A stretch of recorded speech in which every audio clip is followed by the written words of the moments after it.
पुत्र बनाने में बहुत समय लगता है, लेकिन बिगाड़ने में एक क्षण नहीं लगता। प्रजा को सर पर चढ़ा लिया, ये प्रजा लाठी के इशारे से चलेगी, मेरे इशारे से चलेगी। अपने पिता के सर से मुकुट को आज निकाला और अपने सर पर रख लिया। पिता को जेल खाने में बंद कर दिया।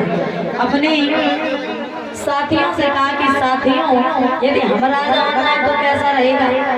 जवाब दिया तो मौजे ही मौजे, कोई हिसाब जाई तरफ सरकार दिखाई पड़े, ताई तरफ लग जाओ जिंदाबाद जिंदाबाद, हमाओ कहा जाए रहे हैं।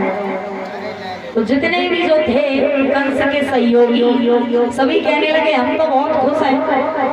कंसराज कहने लगा कोई दुखी नहीं रहने चाहिए, अगर कोई दुखी है तो उसे सामने पेड़ पर फांसी लगा दो। हमने भी कसम खाई है कि हमारे राज दरबार में कोई दुखी रह नहीं सकता।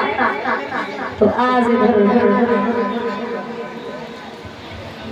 भक्तों कंसराज बड़े ही उपद्रव करने लगा। संत महात्माओं को जेल में भर दिया। 15-15, 20-20 दिन की रोटी संत महात्माओं को दी जा रही है। अगर ये हमारा धर्म सुरक्षित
ध्यान रखना बताऊं, अगर आपके घर में कभी संत का आना हो, आप उनको सम्मान दे पाओ या ना दे पाओ, दक्षिणा दे पाओ या ना दे पाओ, लेकिन अपने घर से बिना भोजन कराए कभी जाने मत देना।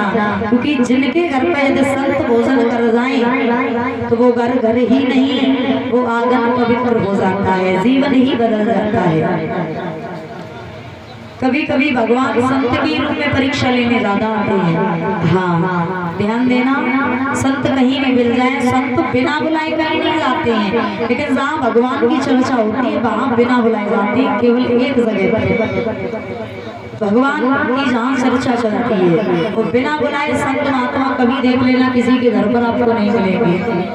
बोलिए संत समाज की, तेज बोल ले हो,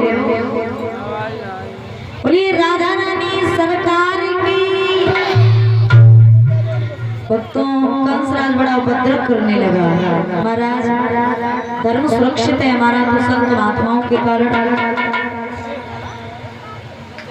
आज कंसराज ने क्या किया कि वेदों के पन्ने अग्नि में थे, शास्त्रों की खोजें हो रही थी, दुनिया पृथ्वी वैरागिनवन ब्रह्मा के यहाँ रो रही थी।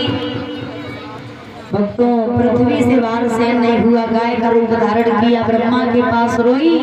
ब्रह्मा ने कहा पृथ्वी माता मैं तो स्वयं दुखी हूँ, चलो हम लोग क्षीर सागर में आवाज लगाते हैं। प्यास जब लगती पनघट की याद आती, लाज जब जाती घूंघट की याद आती, और मुसीबत जब पड़ती है तो भगवान की याद आती है। सभी आवाज लगा रहे हैं कैसे कि पकड़ लो